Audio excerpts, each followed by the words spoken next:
വേദിയിലിരിക്കുന്ന പ്രമുഖവ്യക്തികളെ, സംഘാടകരെ, എൻ്റെ ഏറ്റവും പ്രിയപ്പെട്ട കലാപ്രവർത്തകരെ, എല്ലാവർക്കും ഞാൻ നന്ദി പറയുന്നു.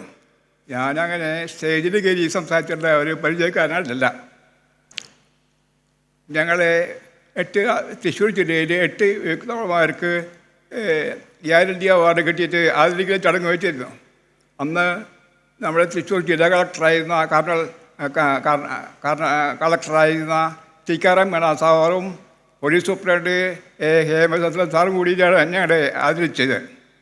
അതിനുശേഷം നമ്മുടെ കഴിഞ്ഞ പിണറായി സർക്കാരിൻ്റെ കാലത്ത് വിദ്യാഭ്യാസ മന്ത്രിയായിരുന്ന രവീന്ദ്രൻ സാറ് എന്നെ ഈ വേദിയിൽ വെച്ചിട്ട് എനിക്ക് ഒരു ട്രോഫി തരികയും ചെയ്തു. ഇങ്ങനെ 2 പരിപാടിയാണ് ഇതിക്ക് മുമ്പ് എനിക്ക് കിട്ടിയിട്ടുള്ളത്. അതിനെ പറ്റിയ ഒരു പരിപാടിയാണ് ഞാൻ ഇവിടെ പങ്കോളണേ. ഇതിനെ സാധിച്ചതിന് ഞാൻ പ്രത്യേകം പത്മനാഭ സാറിനോട് നന്ദി പറയണം. ഞാൻ കൂടുതലായി ഒന്നും സംസാരിക്കുന്നില്ല, നിർത്തുന്നു.